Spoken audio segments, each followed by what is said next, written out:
Perfecto. Muy bien. Entonces, continuando la clase de ayer habíamos visto todo lo que era boca, cavidad oral, lesiones a este nivel de lengua, labios, paladar blando. Y bueno, una de sus compañeras tuvo alguna inquietud con respecto al labio leporino y la alteración. De acuerdo a lo que se ha revisado, pues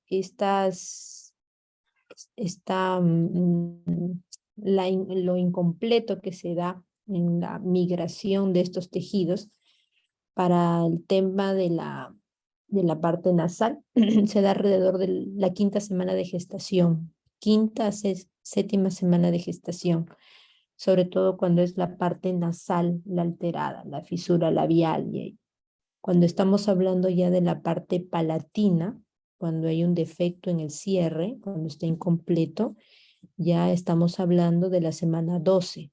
Estas alteraciones se dan a ese tiempo de gestación. Ahora, ecográficamente, ¿a qué edad lo vamos a poder determinar? Generalmente entre las 16 semanas, por ahí, que se hacen los controles ecográficos y uno ya puede, lo que busca el ginecólogo o el radiólogo cuando hace la evaluación es que esté completo este hueso palatino, ¿no? Que esté ya, que tenga sus puntos de osificación, por lo menos, para que más adelante no haya alteración a este nivel. Eso con respecto a la inquietud que tuvo su compañera el día de ayer. Vamos ahora a continuar con lo que nos corresponde el día de hoy, ¿no? Con respecto a la rinofaringe y su patología. Entonces, para esto, pues, debemos de recordar, antes de hablar propiamente de la rinofaringe, de toda la faringe en general, ¿no? Esta faringe va a tener una altura, es un tubo, ¿no? Que va a venir desde la parte de la base del cráneo hasta la región más inferior, ¿sí? Aproximadamente va a tener una longitud de 13 centímetros, ¿no? Y su límite inferior va a estar a nivel del cartílago cricoides. La porción posterior de la faringe se va a situar a nivel de la lámina prevertebral, la vamos a encontrar acá, de la fascia cervical profunda y se va a encontrar, miren, las relaciones anatómicas que vamos a encontrar con respecto a la cavidad nasal, ¿no? La cavidad nasal va a corresponder con la nasofaringe o también conocida como la epifaringe o espacio postnasal. La cavidad oral, ¿sí?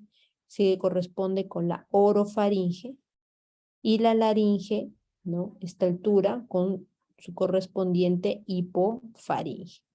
Entonces, vamos a tener estas tres regiones, las cuales van a tener sus patologías propias, van a tener sus características propias, y esto lo vamos a desarrollar el día de hoy. Vamos a comenzar con lo que tiene que ver con nasofaringe, ¿no?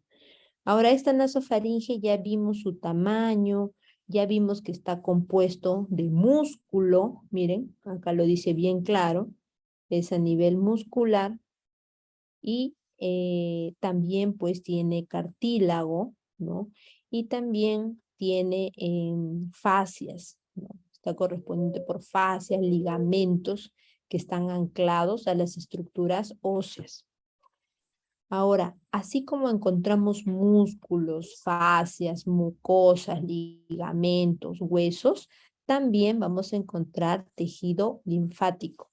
Este tejido linfático va a formar lo que ustedes ya anteriormente, seguro en anatomía, habían revisado, que es el anillo de Waldeyer. Este anillo linfático de Waldeyer, mire, va a estar compuesto por un acúmulo de tejido linfático impar y pares también.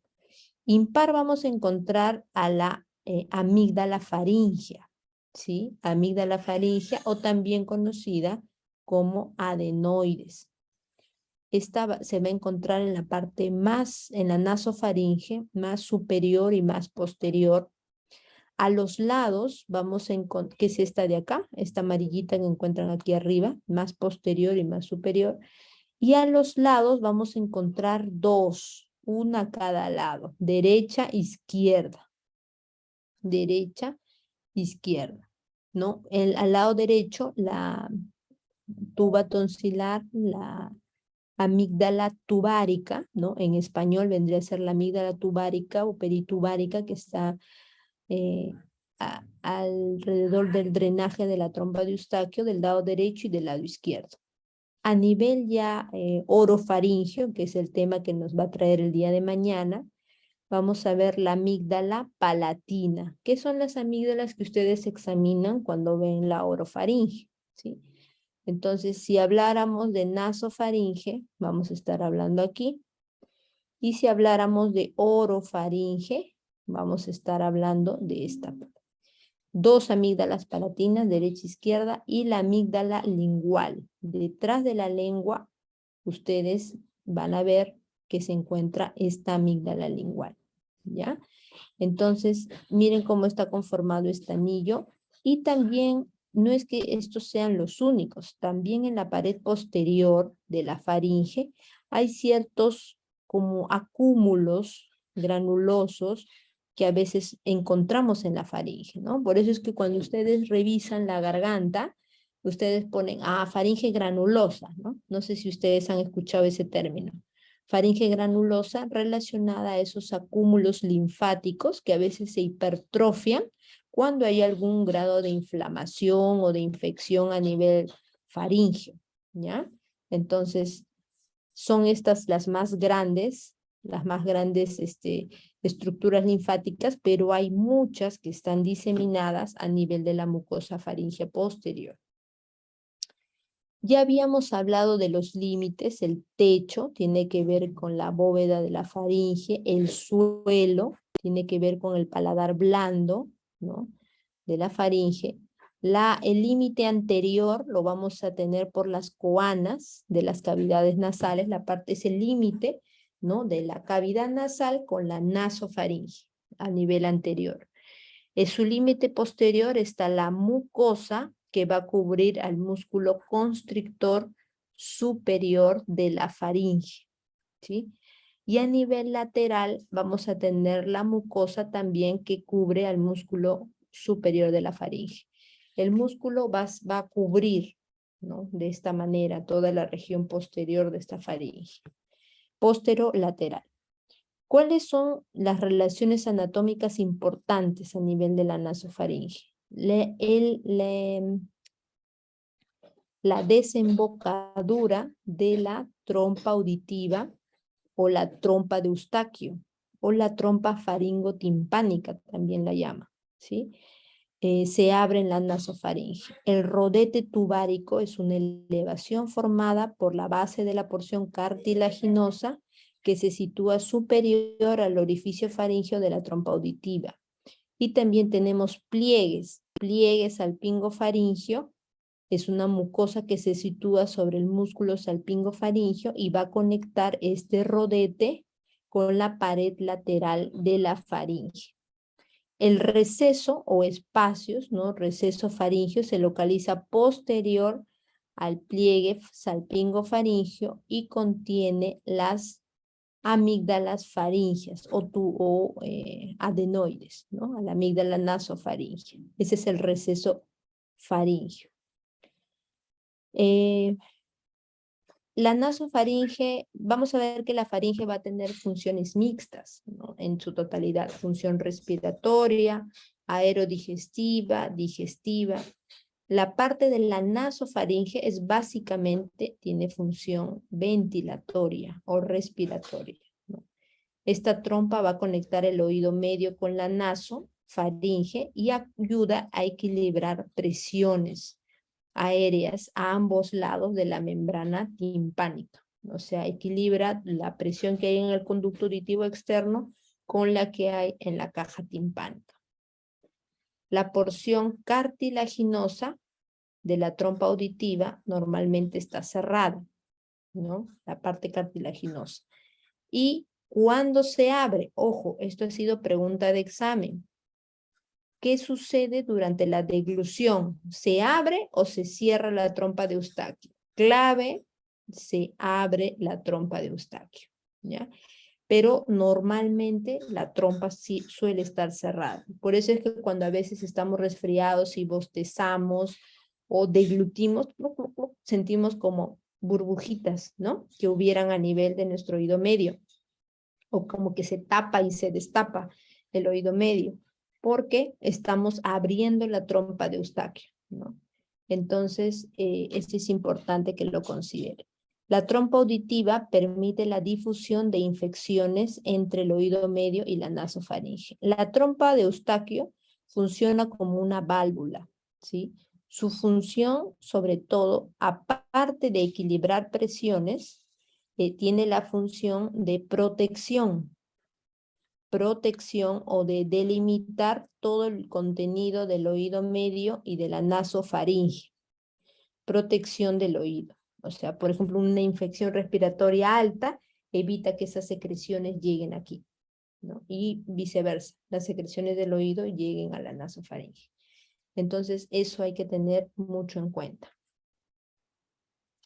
Entonces, ya esquemáticamente, ¿cómo vamos a observar esta nasofaringe, ¿no? Como ya habíamos visto, acá tenemos a las coanas, ¿no? Esta región posterior que delimita la cavidad nasal de la nasofaringe. Vamos a tener aquí el techo que me delimita de la nasofaringe, y acá esta formación que vendría a ser la amígdala nasofaringea o adenoides, ¿no es cierto? Acá tenemos la desembocadura de la trompa de Eustaquio o trompa faringotimpánica, como ustedes pueden ver. Y acá tenemos sus rodetes, ¿no? Acá está la tonsila faríngea o la adenoides, ¿no? También conocida como adenoides. Y también tenemos acá a la amígdala tubárica, amígdala peritubárica. Muy bien, todo esto corresponde a la nasofaringe, como ustedes pueden ver aquí, ¿no? Toda esta región hasta esta zona. La orofaringe, pues, va a corresponder a otra región que ya vamos a ver el día de mañana, y la laringofaringe, que vamos a ver posteriormente. Entonces, en esta zona, ¿qué más vemos a nivel del piso? ¿Qué me delimita el piso de la nasofaringe? El paladar blando, ¿sí? Si nos acordamos, paladar blando. Lo otro es que acá están los músculos constrictores de la faringe. ¿Cuántos músculos constrictores tenemos? Tenemos el superior, el medio y el inferior. El superior es el que está más en contacto con la mucosa. El medio va a ser más, más externo, y el inferior más externo todavía, ¿sí? Entonces es como que una capa envuelve a la otra, ¿no? Músculo superior, medio e inferior. Muy bien. Si lo vemos de manera posterior, vamos a ver acá la coana, ¿no? Es el límite de la cavidad nasal y la nasofaringe. También vamos a ver la porción cartilaginosa, ¿no? Porque la trompa de Eustaquio, vamos a recordar, chicos, que no solamente es hueso, sino también tiene una parte cartilaginosa. Y esta es la parte cartilaginosa que vemos acá. Acá tenemos la adenoides y la porción cartilaginosa de la trompa de Eustaquio, estas dos. Ahí está, también miren la relación estrecha que existe en esta porción cartilaginosa con el músculo elevador del paladar, elevador del velo del paladar, y el músculo constrictor superior de la faringe. Miren cómo envuelve, aquí está cortado, pero esto viene como una cinta que va a cerrar toda esta parte a nivel de la nasofaringe, ¿sí? Tenemos a la úvula, tenemos el músculo palatofaringeo, que ya lo habíamos conocido el día de ayer, y los salpingofaringeos también, ¿no? Que van a formar estos rodetes que van alrededor de la trompa de Eustaquio. Más inferiormente, bueno, vamos a tener otros músculos, otros planos, otras fascias, otros rafes también, pero lo que más está en contacto con nuestra nasofaringe son estas regiones que estamos mencionando. Muy bien, entonces aquí ya vemos delimitado naso, oro, laringofaringe y esófago, ¿sí? Entonces acá base de cráneo, la tonsilafaringea o adenoides, ¿no? Siempre en la parte postero superior, la coana, ¿no? Este límite entre la cavidad nasal y la nasofaringe. Vemos, miren cómo se forma este rodete tubárico, ¿no? De la trompa de Eustaquio, el tabique nasal visto por detrás. El orificio faringio, ¿no? Es la desembocadura de la trompa de Eustaquio, de la trompa auditiva. El receso faringio son espacios que hay, ¿no? Recesos faringios. Bueno, la glándula parótida. Acá tenemos el otro rodete del elevador, ¿no? Se forma un rodete. Pliegues salpingofaringios, pliegues salpingofaringio. El paladar blando, que viene a ser el piso de la nasofaringe, ¿no? Entonces, esto es importante, estas estructuras anatómicas en nuestra nasofaringe.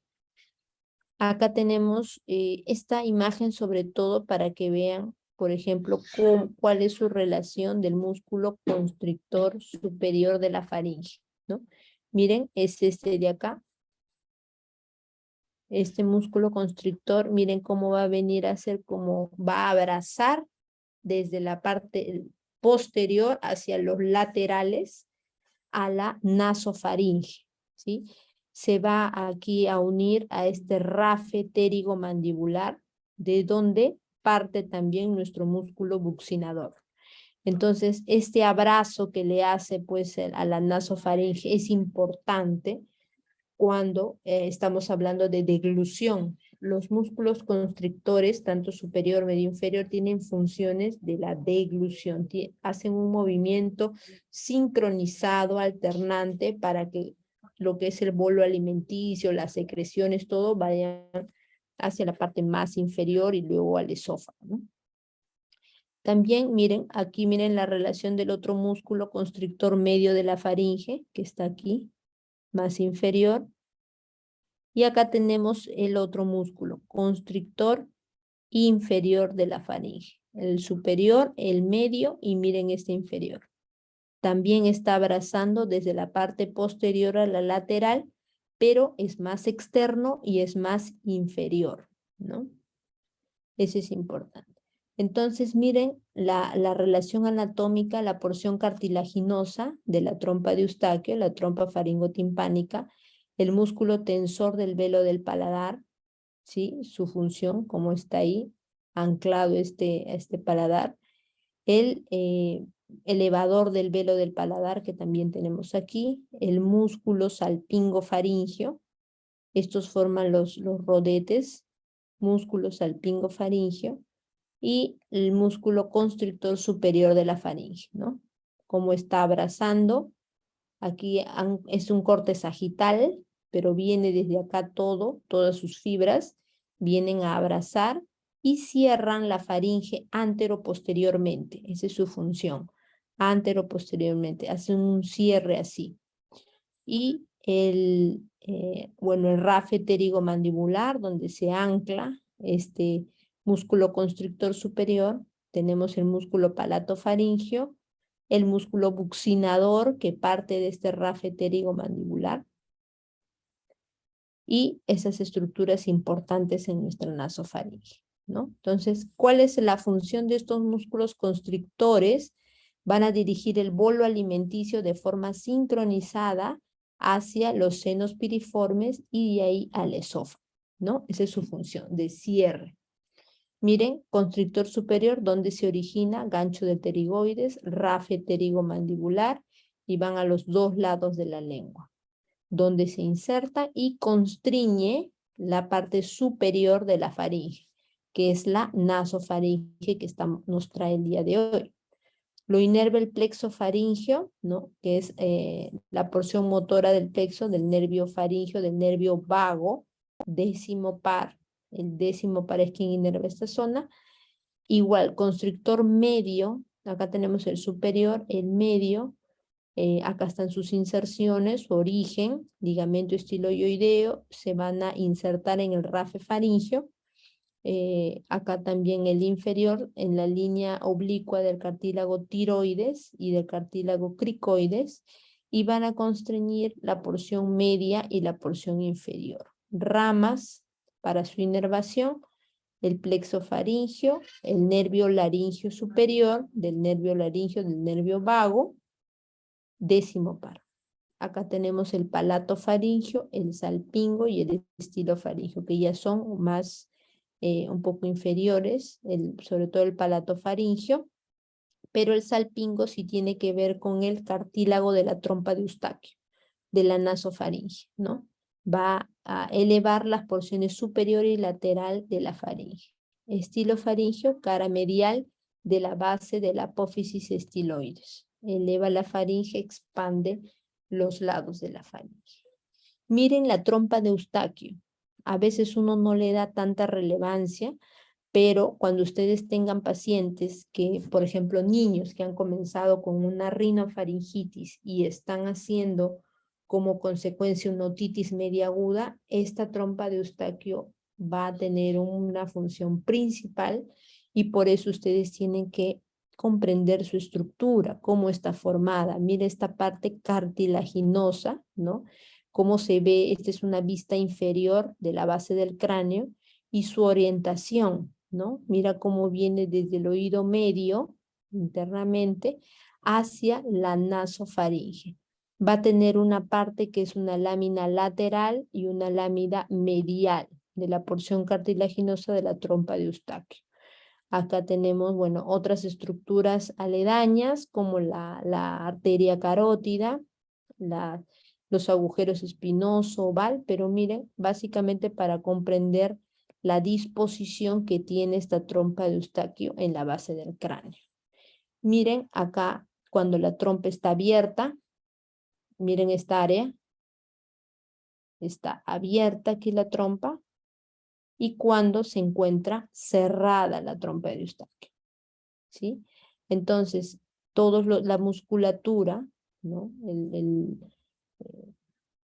El cartílago, que también vamos a encontrar acá, un cartílago medial de la trompa de Eustaquio, y un cartílago, una lámina lateral de la trompa, ¿no? Como el músculo tensor del velo del paladar va a también estar haciendo un juego, hace un juego de este cartílago que encontramos acá. Y el músculo salpingo faríngeo y el músculo tensor del velo del paladar. El elevador también está seccionado aquí, ¿no? Cómo se cierra y se abre. Recuerden que se abre durante la deglución y durante el bostezo, la trompa de Eustaquio. Si ya entráramos de manera endoscópica, ¿no? Con una camarita que vamos a ver más adelante, una nasofibroscopía, vamos a entrar y ¿qué es lo que vamos a observar? La camarita la introducimos por una de las fosas nasales y vamos a ver pues que acá hay una formación que es la úvula, la parte posterior de la úvula, el paladar blando, este es el paladar blando, las trompas de Eustaquio están acá, trompa de Eustaquio, cómo se da estos rodetes, ¿no? Salpingofaringio, elevador del velo del paladar, elevador de la úvula, el torus tubarius, así se llama este rodete, también se le llama así, y la parte posterior que son unos recesos, ¿no? También conocidos como la fosita de Rosenmüller, ¿no? Anatómicamente. Ahora, esta zona es donde viene a encontrarse el adenoides, ¿no? O la amígdala nasofaringe. Y este es el techo que viene a ser la base del cráneo de la nasofaringe. Muy bien, ahora que ya han recordado la parte anatómica de la nasofaringe, vamos a recordar la semiología, ¿no? Entonces, ¿qué es importante aquí? Que ustedes sepan preguntar a sus pacientes, ¿no? Ya ayer habíamos dicho algunos datos en cuanto a las preguntas, ¿no? Tiempo de enfermedad, síntomas que ha presentado el paciente. Ustedes tienen que dirigir y orientar la entrevista. Dentro de los síntomas que más se asocia a un problema nasofaringeo, vamos a encontrar lo que es la obstrucción nasal. Entonces, esto en primer lugar, la obstrucción nasal, ustedes tienen que consultar el tiempo, ¿no? ¿Qué tiempo se mantiene así? Si está relacionado, por ejemplo, a los cambios de estación, si es todo el año igual esa obstrucción nasal, si es bilateral o si es unilateral, los dos lados están afectados o uno solo está afectado. Eso es lo que hay que preguntar al paciente. Lo otro es consultar si hay otros síntomas, como por ejemplo rinorrea posterior o sangrados, que también pueden presentar nuestros pacientes, ¿no? Sangrados. En cuanto a la obstrucción nasal, si es que tenemos un paciente que tiene obstruido ambos lados, por ejemplo, los niños, ¿se acuerdan que ayer habíamos comentado que los recién nacidos, su respiración era básicamente nasal? Y si, por ejemplo, el niño no pudiera respirar ni bien ha nacido, comienza a desaturar, tenemos que sospechar en una patología que es la imperforación coanal, ¿sí? Eso también con las sondas, las cánulas de alimentación en los niños se introduce a nivel nasal y se busca si hay permeabilidad o no. Se trata de introducir al máximo. Entonces, al introducir, si pasa o no pasa la sonda y se logra ver por la gargantita, entonces esa coana está abierta. Pero si estuviera cerrada, entonces no va a pasar la sonda. Dice embrioplastías, hipertrofia de vegetaciones adenoideas o hipertrofia de adenoides, también se llama así. Y unilateral, tenemos que estar sospechando un carcinoma, un cáncer de Cabum, o por ejemplo, un tumor que es el nasoangiofibroma juvenil, ¿no es cierto? Entonces, unas tumoraciones o una hipertrofia de la amígdala nasofaringea o adenoides es lo que nos haría sospechar una obstrucción nasal. Una rinorrea posterior, ¿no? ¿Qué me hace sospechar cuando hay moco que está cayendo por detrás? Por ejemplo, que haya un cuadro de sinusitis, ¿no? Sinusitis crónica. Estos cuadros de sinusitis hacen que haya descarga posterior. El paciente va a manifestar, doctor o doctora, siento que cae secreción por detrás, desde mi nariz hacia mi garganta y lo paso. A veces esta secreción, ustedes tienen que preguntar, ¿tiene mal olor? ¿No? ¿Cada cuánto tiempo? Todos los días siente temporalidad, todos los días siente que está cayendo esa secreción por detrás de la nariz. Otro punto que ustedes pueden consultar es si ha habido algún tipo de característica especial de esa secreción. Por ejemplo, cuando hay hongos a nivel de la cavidad de los senos paranasales, esas secreciones tienen como un componente negruzco, oscuro, ¿no? Y hay mal olor también, ¿ya? Rinorrea cerebroespinal, bueno, si es que hubiera una fístula del líquido cefalorraquídeo, a veces ocurren espontáneamente u otras veces tienen que ver con algún trauma, algún accidente que haya habido en base de cráneo, con un traumatismo encefalocraneano, y el paciente comienza a manifestar rinorrea, rinorraquia, realmente, ¿no? Cae secreción transparente como cristal de roca, muy líquido, esa es una fístula del líquido cefalorraquídeo, ¿no? Pero a veces cae por detrás o el paciente hace hacia adelante y cae también por delante. Epistaxis posterior tiene que ver con el sangrado y sobre todo con dos tumores, uno benigno y uno maligno, que es el cáncer de Kabum o carcinoma nasofaríngeo y el nasoangiofibroma juvenil, ¿no? Que también lo vamos a ver en esta clase. Para comenzar, tanto por la patología más, de las más frecuentes, como las que afectan a la edad pediátrica, ¿no? En su mayoría, vamos a comenzar con las adenoiditis.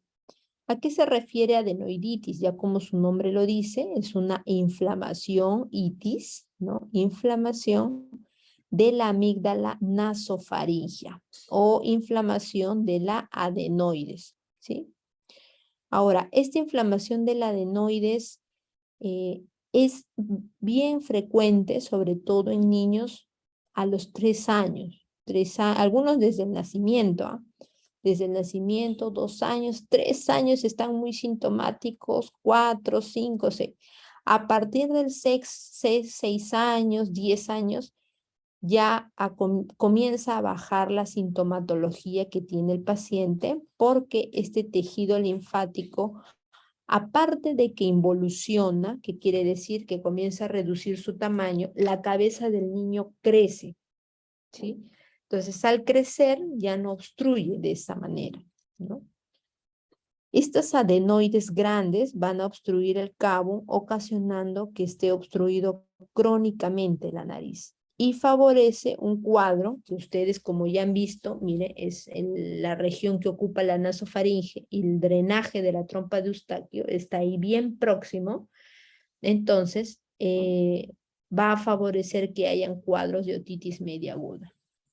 ¿Y qué clínica va a tener estas adenoiditis recurrentes? Es la clínica como si el paciente tuviera un resfrío, pero crónico, ¿sí? Ustedes, a ver, aquí les hago una pregunta. ¿Cuántos días demora un resfrío? Que ustedes han visto en la parte personal o con sus pacientes o de lo que ustedes han leído. Una rinofaringitis aguda, ¿cuántos días dura? Unas 2 semanas, doctora. Unas 2 semanas. A ver, ¿alguien tiene otro número? ¿Otro número de días? De 3 a 5 días.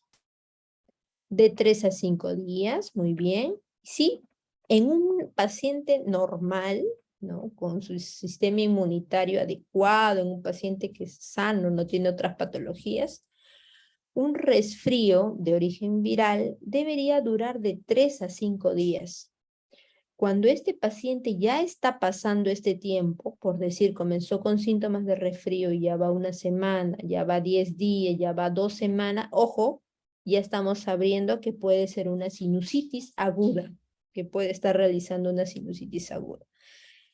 En las adenoiditis es bien parecido. Es como el que el paciente tiene un resfrío, le dura 1 semana, 2 semanas, sana 1 semana, a la siguiente semana nuevamente está con la congestión nasal, con la mucosidad, sana 1 semana, a la siguiente semana otra vez fiebre y los padres ya están pero desesperados, porque todos los meses por lo menos 2 o 3 veces están dándole medicamentos, que antibiótico, que descongestionantes, que medicamentos para la tos. Y si esta secreción cae hasta la vía respiratoria baja, nuestro paciente va a ser broncoespasmo. Y es un niño que se la pasa en la emergencia de los hospitales o de las clínicas. Este paciente va a tener, como la adenoides está tan aumentada de tamaño y va a estar obstruyendo la nasofaringe, el paciente no va a poder respirar por la nariz adecuadamente. Es como tapar la nariz, pero por detrás, como que le estuvieran tapando. Y va a respirar por la boca, va a ser un respirador bucal. Va a estar respirando con la boca entreabierta, ¿no? Durante el día, pero sobre todo durante la noche. Tanto así que el labio superior no va a desarrollar lo necesario y se va a retraer, va a lucir un poco retraído. el maxilar inferior no va a lograr el tamaño que debería de lograr, porque se acuerdan que habíamos hablado de la boca, del paladar, cómo esa estrecha relación, estimulación que hace la lengua al paladar cuando cerramos adecuadamente. Entonces, toda la parte maxilofacial, craneofacial, no se va a desarrollar bien. El paciente va a tener un aspecto que está somnoliento, ¿no? Con los ojitos entreabiertos, ojeroso, y por las secreciones posteriores que van a caer, va a tener una tos exigente, sobre todo en la noche. La rinorrea va a ser abundante, va a tener bastante mucosidad, que va a venir de la nariz a la garganta por detrás. Y cómo lo vamos a ver a nuestro paciente, ¿no? Estos son pacientes reales, son pacientes propios. Yo he cubierto sus ojos porque son pacientes menores de edad, ¿no? Pero así es su carita, así es la carita del niño. Miren, boca entreabierta. Yo no le pedí que abriera la boca, ahí tenía su boquita normal. El labio está un poco retraído, ¿no? Los labios lucen secos, ¿no? Un poco cuarteados porque están respirando por la boca. Bueno, acá no se le ve mucho los ojos, pero los ojitos estaban entreabiertos, como con cara de somnoliento. El rostro alargado, los dientes incisivos están prominentes y están mal posicionados, ¿no? Si ustedes lo ven de frente, lo van a ver así, y si lo ven de perfil, miren este perfil, esta hipoplasia del maxilar inferior, que es discreta, pero tiene que ver con este desarrollo del tercio medio y el tercio inferior de la cara, ¿sí? Los orificios nasales elevados y el paladar ojival. Miren el paladar. Es como una B. Es una B, está hundido, ¿no? Si ustedes lo ven, está retraído hacia adentro porque ha sido un paciente respirador oral. Así es como ustedes lo tienen que describir en sus historias clínicas. Señora, su hijo respira por la boca en las noches, ronca, duerme con la boquita abierta y ustedes lo escriben. El paciente respirador oral, ¿no? El niño no debe respirar por la boca, el niño tiene que respirar por la nariz. Si el niño no respira por la nariz, el desarrollo facial se va a alterar. Entonces, hay algunos pediatras que tienen una escuela de decir, señora, no se preocupe, esto de la adenoides a los 10 años ya no le va a molestar a su niño. ¿Pero qué? Se va a pasar 7 años roncando y durmiendo con la boca abierta y cuando ya llegue a los 10 años va a llegar así, con este rostro.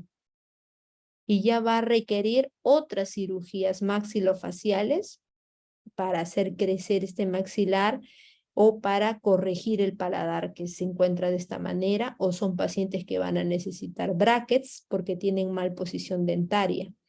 En cambio, si desde niño se hubiera intervenido, ya sea con medicamentos o quirúrgicamente, podríamos evitar que este niño llegara a los 10 años sin haberse tratado esta adenoides. Muy bien. Entonces, las adenoides pueden inflamarse, como ya les había comentado, adenoiditis, pero también no solamente los gérmenes, los resfríos, las bacterias pueden hacer que crezcan, sino que las alergias, ¿sí? Alergias, la contaminación ambiental, el humo del tabaco de manera pasiva, puede hacer que estas adenoides crezcan, ¿no? Y se encuentren obstruyendo crónicamente esta nariz. O sea, ya no sea una adenoiditis aguda, sino que sea pues algo que se mantiene en el tiempo, ¿no? Esto que va a ocasionar una insuficiencia respiratoria nasal durante la infancia. Es la causa más frecuente. Cuando ustedes tengan un niño que venga con esta sintomatología, lo primero que tienen que pensar a la cabeza es que sea adenoides. Antes de pensar en pólipos, antes de pensar en pólipo antrocoanal, en tantas otras, en cáncer, en atresia de coanas, que no es muy frecuente, lo primero que tienen que pensar en un niño que no respira por la nariz, sino por la boca, es adenoides, chicos. Y esto ha sido pregunta de examen del ENAM, de salud, de residentado médico. Prácticamente en los 3, 4 últimos años es lo que más ha venido, ¿ya? Entonces, hipertrofia adenoidea a la cabeza en un niño que no respira por la nariz, sino respira por la boca. Entonces, ¿qué va a tener de síntomas? Rinolalia cerrada. ¿Qué significa rinolalia cerrada? Son esos pacientes que hablan así, como que estuvieran algo tapado, igualito. Así hablan los niños. Eso significa rinolalia cerrada. Respiran por la boca de manera ruidosa, sobre todo durante las noches. Tienen imposibilidad de respirar por la nariz. Esto hace que el niño abra la boca y va a ocasionar maloclusión, ¿no? La arcada superior con la inferior no va a ocluir bien. Va a ocasionar un paladar alto, un paladar ojival, y va a dar al paciente la típica facies adenoidea. Esa facies que ya vimos en la diapositiva anterior, ¿no? Boca abierta y ojeras. Muy bien, ¿cómo vamos a diagnosticar un niño con hipertrofia adenoidea? Si bien la adenoides, ustedes van a ver que está detrás de la nariz, ustedes con su baja lengua van a ver, en este caso, por ejemplo, en esta niña, las amígdalas están aumentadas de tamaño. En cuestión de amígdalas, pues hay amígdalas grado 1, grado 2, 3, 4. Estas son las amígdalas grado 3 más o menos, que están poco más y se besan una contra la otra, ¿no? Ese son grado 3. Ya cuando llegan a chocar son grado 4, que es el grado máximo, ¿no? Entonces, cuando tienen amígdalas palatinas grandes, es muy probable que adenoides grandes también haya, ¿sí? Para eso hay dos formas de diagnosticarlo. Una, que digamos que es más económica. Esta es un poco más costosa. Esta tiene que irradiar al paciente porque es una radiografía, irradiación. Esta no irradia al paciente. Y en cuanto a su sensibilidad, especificidad, viendo en estudios cuál vendría a ser la mejor, la balanza se inclina por la nasofibroscopía flexible en últimos años. Pero al ser costosa y a veces no estar al alcance en todas las instituciones de salud, lo que sí de repente ustedes van a tener más a la mano y lo que ha venido en preguntas de examen es la radiografía del cabo. La radiografía del cabo es una radiografía lateral del cráneo. Lateral del cráneo. Esta radiografía, miren, si este es el perfil del niño, ¿no? Acá están sus ojitos, su naricita, su carita. La parte posterior de la nariz, miren, acá están las fosas nasales. La parte posterior, aquí ustedes van a encontrar la adenoides. Miren cómo está aumentada de tamaño. Prácticamente esto debe de estar chocando con el paladar blando, ¿sí? Este aumento de volumen de las adenoides hace que el niño no pueda respirar por la nariz y tenga que estar respirando por la boca, tenga que abrir la boca para respirar. Entonces ustedes piden su placa y tienen que ponerse a evaluar esto. Y si se dan cuenta, aquí abajito también hay otra bolita que está obstruyendo. Y vienen a ser las amígdalas palatinas. Esta radiografía es de la niña que ustedes ven acá. Era una niña que tenía obstrucción de adenoides y de amígdalas. Y miren por el pequeño espacio por donde tiene que respirar todas las noches. Y él era su hermanito. Eran dos hermanitos que venían a la consulta y los dos tenían similar patología.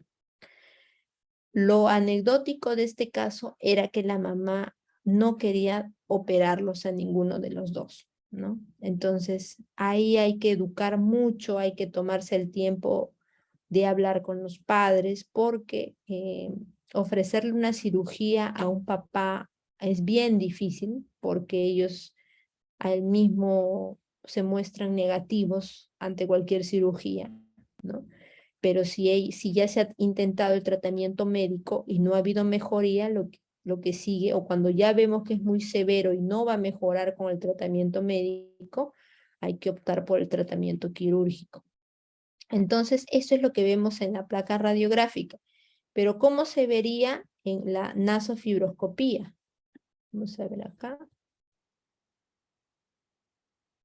Miren, acá estamos entrando por la fosa nasal del lado izquierdo. Este es el cornete, este es el tabique nasal, este es el piso de la nariz. Y cuando estamos posterior, bien posterior al cornete, miren, vamos a encontrar esta bolita que está acá, que es la adenoides. Mírenla bien, ahí está. ¿Ven? ¿La logran ver aquí? Sí, doctora.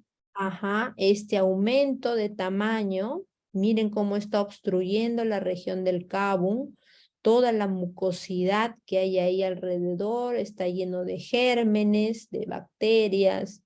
El pobre niño todo el rato está con la rinorrea anterior, rinorrea posterior, está respirando con la boca abierta, está roncando, porque por atrás está obstruido totalmente su fosa nasal. Acá tiene un pequeño espacito que está lleno de moco, ¿no? Entonces miren, yo logro entrar con la cámara, todas las secreciones que hay ahí. Es un paciente muy colaborador, es un niño, eso no se hace en sala de operaciones, se hace en consultorio. Y miren las amígdalas, cómo están cerrando. Tiene amígdalas y adenoides obstructivas internamente. Y acá su laringe, la epiglotis, las cuerdas vocales y sus aritenoides, ¿no? Entonces, aquí está permeable, no hay ningún problema a nivel laringio. Acá hay amígdalas hipertróficas, por lo menos debe tener un grado 3. Y aquí la amígdala nasofaringea. Es un paciente que muy probablemente es candidato a cirugía, ¿no? Pero como les digo, decirle a los padres de saque que se va a operar será para que los padres se vayan ahuyentados y nunca más vuelvan a la consulta, ¿no? Lo primero es ganarse la confianza de los padres en una primera consulta, dejarle su medicamento, pero ya advertirle de que muy probablemente sea un paciente que vaya a la cirugía, ¿sí? Entonces, en esta cirugía, miren, ahora estamos entrando por la fosa nasal derecha y como ustedes mismos pueden ver, hay una obstrucción bilateral. Los dos lados están obstruidos por esa masa, esa amígdala. Muy bien. ¿Qué me puede complicar esta adenoides que está obstruyendo ahí? Me puede complicar el drenaje. ¿Se acuerdan que ahí drenaba la trompa de Eustaquio? Drenaje de la trompa de Eustaquio. Entonces, si me drena la trompa de Eustaquio, si me obstruye la trompa de Eustaquio, el niño va a hacer otitis media a repetición. Va a estar con dolores de oído, hasta supuración por el oído puede hacer. Otitis medias agudas supuradas. Va a estar constantemente con sinusitis. Un niño con hipertrofia adenoidea me obstruye el drenaje de los senos paranasales y me hace sinusitis. Me va a hacer traqueobronquitis. Me va a hacer síndrome obstructivos bronquiales. Y con esto también me va a hacer apnea obstructiva del sueño, que es nuestro plato de fondo, que va a ser nuestra última clase, pero que ya les voy adelantando que la hipertrofia adenoidea o adenoamigdaliana es una de las causas principales en pediatría, no en adultos, estoy hablando en pediatría, para apnea obstructiva del sueño, ¿sí? Entonces, esto hay que tenerlo en cuenta. ¿Y cómo yo diagnostico una apnea obstructiva del sueño? A través de mi poligrafía cardiorrespiratoria. Esto me hace el diagnóstico. Y esto es lo que yo le hice a la niña, ¿no? Porque yo no lograba sensibilizar a la mamá. La mamá estaba bien en la idea de que ella por nada del mundo iba a operar a sus niños. Entonces, le hicimos una poligrafía cardiorrespiratoria, que es una prueba nocturna donde la paciente, la mamá le coloca un equipo, una fajita en el pecho al paciente y va a grabar durante toda la noche cómo está durmiendo la niña, porque imagínense, con esa obstrucción no va a pasar nada de aire.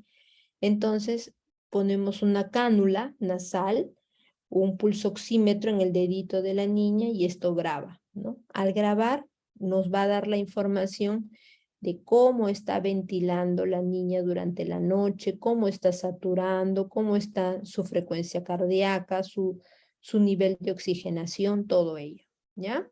Porque de no operarla, pues puede estar haciendo una apnea obstructiva del sueño. ¿Cuál es lo peligroso de hacer apnea? Apnea significa pausa para respirar, ¿no? En adultos de 10 segundos, en niños basta que sean 2 ciclos respiratorios como para nosotros considerar que ya está haciendo apnea. Una pausa de 2 ciclos respiratorios ya está haciendo apnea. En un adulto es una pausa de 10 segundos en la respiración. Entonces, ¿esto qué me conlleva? A una hipoxia durante las horas del sueño y un desgaste, pues desgaste cerebral, neurológico, pulmonar, cardíaco, riñón, todos los órganos que funcionan pues con todo el oxígeno que deberíamos estar ventilando durante la noche. Muy bien. Tratamiento de esta hipertrofia adenoidea. Podemos hacerlo mediante sales de plata, que es el argirol al 2%. ¿Cómo lo usamos? 3 gotitas en la mañana y en la noche cada 12 horas en cada fosa nasal, por lo menos un mes, y hay que volver a evaluar, reevaluar, y o corticoide intranasal, que son unos sprays, un disparo en cada fosa nasal en la noche, como son niños, se utilizan a esas dosis por 30 días y luego reevaluar igual. Podemos ayudarnos de inhibidores de leucotrienos de 4, de 5, de 10 miligramos, dependiendo. Este es para menores de 2 años, este es para mayores de 2 años y este es para mayores de 10 años ya. Entonces, así los usamos para tratamiento de adenoides. ¿Qué pasaría si yo le dejo todos mis medicamentos? Y viene a las 2 semanas y la señora me dice, doctora, otra vez he hecho otitis media aguda. Doctora, sigue roncando en la noche. Es como que no le hubiera dado nada de medicamento. Entonces ya hay que plantearle con más firmeza a los padres que la adenoidectomía es el tratamiento quirúrgico que debe estar necesitando su niño, ¿no? En la adenoidectomía, ¿qué hacemos? Extirpamos las adenoides, el paciente está con anestesia general, entramos por la boca, no hay ningún corte por afuera de la cara, todo es por dentro, y hacemos un raspado, ¿sí? Y quitamos esta amígdala que está hipertrófica, y a nivel, mire cómo ha salido completita la adenoides, que estaba aumentada de tamaño. Si ustedes tienen una jeringa de 1 mililitro al costado, más o menos este es el tamaño que tendría, casi la mitad de una jeringuita, ¿no? ¿Cuándo indicamos esta adenoidectomía? Cuando el niño está haciendo adenoiditis a repetición, cuando hace otitis medias agudas a repetición, cuando tiene una hipoacusia conductiva, ¿no? Porque está haciendo otitis media serosa, de repente hay acúmulo de líquidos en el oído medio, y cuando se contraindica esta cirugía, cuando el paciente, por ejemplo, tiene un paladar hendido. ¿Por qué? Porque recuerden que cuando hay paladar hendido o hay insuficiencia velofaringea, los alimentos pueden estar regresando a la nariz. Y digamos que esta adenoides está siendo como un stop, un paro, o reteniendo que todos esos, el contenido de la boca no regrese a la nariz. Si ustedes retiran esa adenoides, el contenido, los alimentos, lo que tengamos en la boca, más fácilmente va a llegar hacia la cavidad nasal y es lo que no queremos, ¿no es cierto? Entonces, por eso se contraindica la cirugía en pacientes con insuficiencia velofaringea. Acá les traigo un aporte que hace la IAPO, la Asociación Internacional Interamericana de Pediatría, de Otorrinopediatría, donde evalúa, pues, este es un niño que tiene apnea obstructiva del sueño por un tema de hipertrofia adenoamigdaliana, ¿no? Y esto básicamente, como ya les he comentado, tiene una característica obstructiva, ¿no? Se obstruyen los pacientes. No respiran, hacen apnea, respiran por la boca, roncan. A diferencia de cuando es una causa infecciosa, ¿no? Por ejemplo, acá ustedes ven sus amígdalas purulentas, con placas, entonces esto es causa infecciosa. Entonces, ¿qué nos dice este artículo? Nos menciona de que anteriormente, antes de las vacunas, antes de que manejáramos tanta gama de antibióticos como tenemos ahora, la causa más frecuente por la que se operaba un niño de adenoamigdalectomía era por las infecciones. Antes se operaban. ¿Cuándo se operaban? Cuando hacían criterios a repetición, ¿no? 7 veces en un año, 5 veces en los 2 años o 3 veces en los últimos 3 años. Hacía fiebre, adenopatía, exudados, cultivos positivos, o sea, más era la causa infecciosa. Sin embargo, con el paso de los años, con las vacunas y con el buen manejo antibiótico que se tenga con los pacientes, esto ha disminuido, o sea, está en 30% actualmente, y la causa más frecuente por la que se operan los pacientes, que viene a ser el 70%, es por una causa obstructiva, ¿no? O sea, por calidad de vida y por preocuparnos en su desarrollo facial, su desarrollo cráneo o maxilofacial. Entonces, estas ya son las dos causas recientes que ocupan el 70% de por qué se están operando los niños en la actualidad, ¿no? Porque si ustedes revisan acerca de la historia de la medicina y cómo era antes, hubo un tiempo en que los otorrinos, pues, indiscriminadamente se operaban amígdalas, adenoides, amígdalas, todos, hubo como una moda de cirugía en cuanto a amígdalas.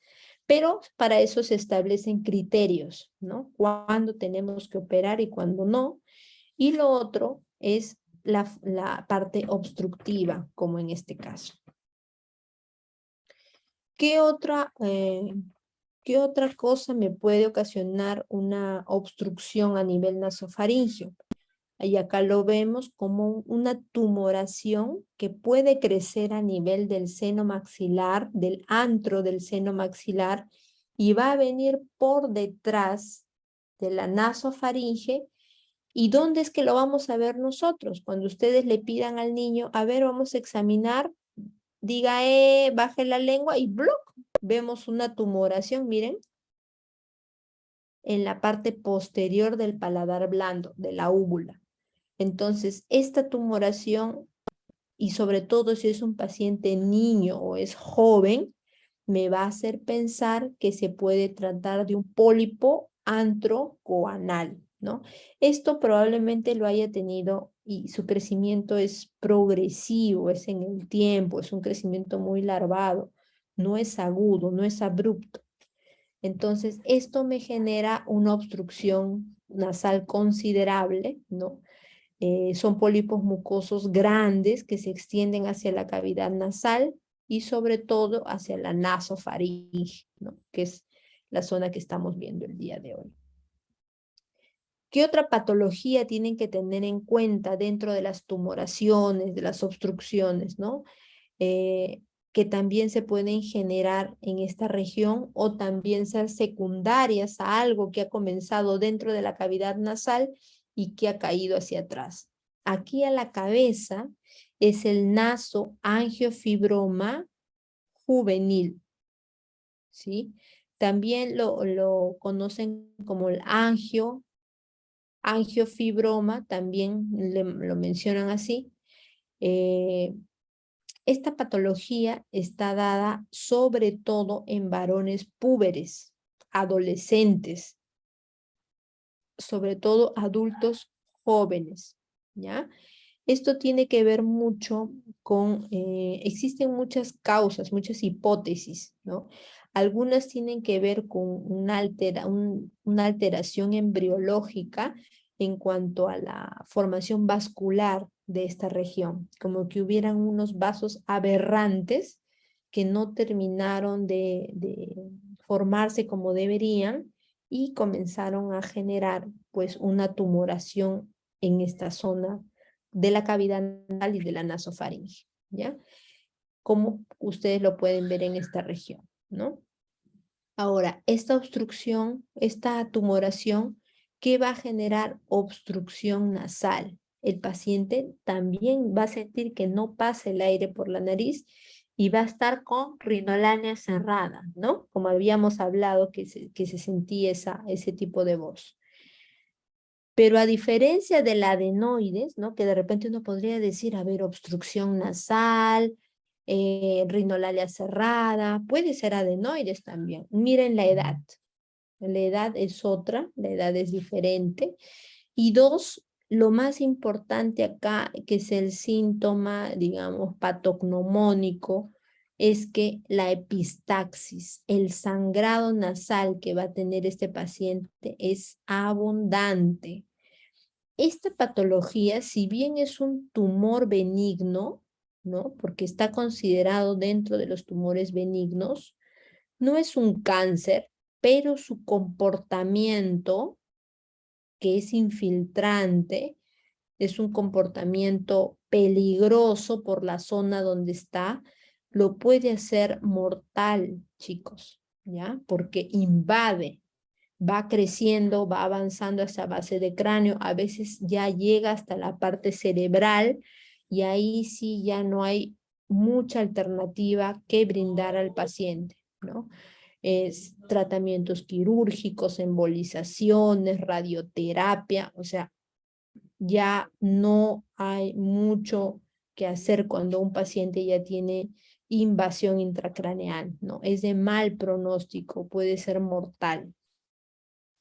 ¿Qué otro síntoma más tiene nuestro paciente? Por la cercanía a la trompa de Eustaquio, que ya hemos visto durante la primera parte de la clase, puede obstruirme el drenaje de la trompa de Eustaquio, del oído medio, y esto provocar hipoacusia conductiva, ¿no? En su crecimiento puede afectar la base de cráneo y los pares craneales también, ¿no? Miren cómo ya es tan grande la tumoración que puede ocasionar deformidad facial, ¿no? Cuando ya es muy grande. En la endoscopía, ¿qué vamos a observar? Una masa redondeada, roja, rosa o violácea, que a veces ya no solamente está en la cavidad nasal, sino también en el cabo. Y lo más importante que ustedes tienen que recordar es que no se debe de biopsiar, ¿ya? Uno solamente toma biopsia, y esto recuérdenlo no solamente para nariz, para oído también, para cualquier tipo de tumoración. Antes de que ustedes biopsien, hay que pedir imágenes, sobre todo si estamos sospechando la parte vascular con contraste, para ver qué tan vascularizada está esta tumoración, ¿ya? Por eso aquí les sugiero tomografía con contraste. Y si ya estamos sospechando que hay invasión intracraneal, hay que pedir resonancia magnética, ¿ya, chicos? Luego de esto, cirugía tras la embolización, ¿no? Si es una tumoración que todavía está delimitada a la cavidad nasal, a los senos paranasales, podemos ofrecer una embolización de la tumoración, eso lo hace radiología intervencionista, y luego de eso extraer, ya sea de manera endoscópica o de la mano de cirugía de cabeza y cuello, donde hacen un degloving, unas fracturas, para poder extraer la tumoración de manera más completa. Cualquiera de esas dos formas, ¿ya? Entre más delimitado esté, es más candidato para endoscópica, y entre más disperso esté, entre más invasivo esté, es más candidato para cirugía de cabeza y cuello. ¿Cuál es el pronóstico? O sea, ¿cómo va a ir el futuro? Miren, la recidiva puede llegar a ser tan alta como el 40%. O sea, por más que ustedes lo operen de manera impecable y todo al paciente, a veces hasta la mitad de los pacientes puede volver a manifestar esta tumoración, ¿no? Y ese es peligroso, ese es a veces acorta el tiempo de vida en los pacientes, puede fallecer incluso dentro de sala de operaciones, porque a veces el volumen del sangrado que hay durante la operación es bastante importante, y eso compromete rápidamente. Entonces, cuando nosotros entramos a operar a este tipo de pacientes, tenemos que tener varios paquetes de sangre ya cruzados, listos, como para entrar a operar y a utilizar uno y otro y otra unidades de sangre con estos pacientes.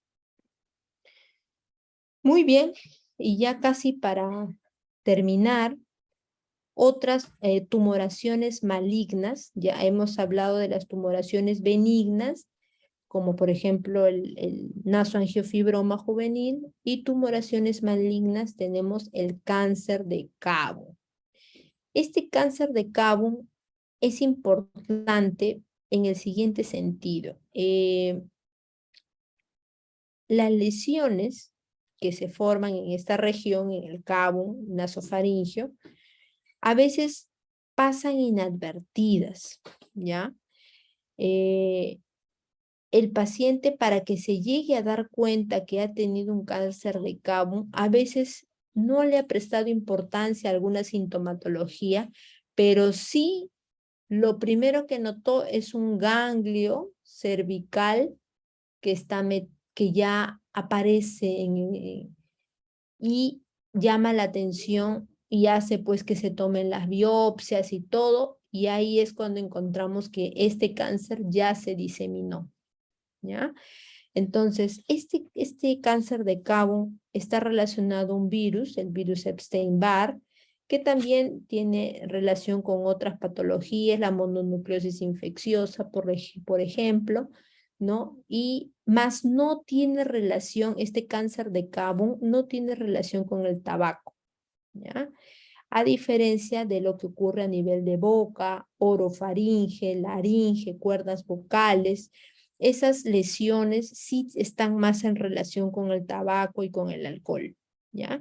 Pero este cáncer de Cabo no, se ha visto más relación con el virus Epstein-Barr. Entonces, los pacientes, ¿cuál es la clínica que manifiestan cuando llegan a un consultorio de otorrino? Adenopatías cervicales que ya son metastásicas, o sea, cuando ya encuentras en el cuello es que ya se diseminó ese cáncer. Obstrucción nasal, porque miren la cercanía, este es un corte a nivel axial del cabo, aquí están las cavidades nasales, y esta en la parte posterior donde se ubica. Oftalmoplegia, ¿no? Porque la contigüidad que tiene de los nervios, de los músculos a nivel ocular.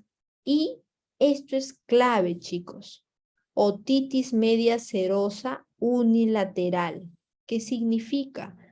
Que son pacientes que ustedes, que vienen a la consulta de repente diciendo: doctora, siento que escucho bien de un oído, pero de este otro, de un tiempo acá me ha bajado la audición.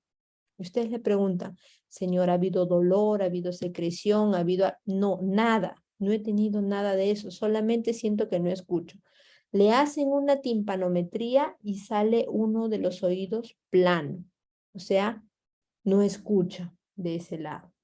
Entonces, ¿qué hay que hacer en ese caso? Hacer una nasofibroscopía, ¿ya? Cuando nosotros entramos con la camarita y revisamos, vamos a poder observar si hay algún tipo de lesión que de repente está obstruyendo este drenaje de la trompa de Eustaquio y está a nivel del cabo.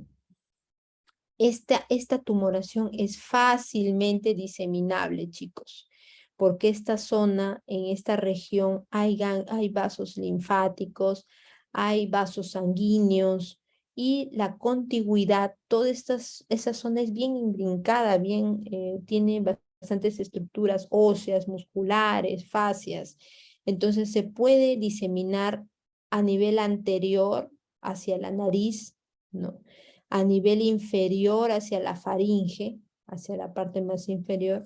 A nivel superior esfenoidal, a nivel posterior, a nivel de la primera vértebra cervical, hacia la glándula parótida también se puede ir, nervios craneales, hacia los ganglios linfáticos cervicales profundos y de manera hematógena, también por sangre, puede viajar a columna vertebral, a pulmón, hígado. ¿Y cuál es el tratamiento? ¿Cómo podemos manejar este cáncer de cabo? No es tributario de cirugías, ¿no? El tratamiento para este cáncer es a través de la radioterapia. Radioterapia del cabo y del cuello, si es que estuviera localizado en una zona, pero si ya están más avanzados, ya estuviéramos pensando en quimio-radioterapia, en ambos. Muy bien, entonces recuerden mucho, esto ya es más en adultos hacia los 50 años más o menos, ya no tanto de jóvenes, y con obstrucción nasal, unipoacusia unilateral, y en estos pacientes tenemos que tener en el primer punto en la mente un cáncer de cabo. Diagnóstico, acá les voy a colocar, no les había puesto, diagnóstico lo podemos hacer a través de una nasofibroscopía o lo podemos hacer a través de una tomografía con contraste, también lo podemos hacer, y ahí tomografía de senos paranasales, ¿no?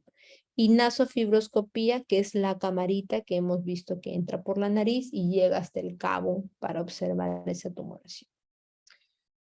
Muy bien, entonces con esto estamos terminando nuestra revisión de nasofaringe.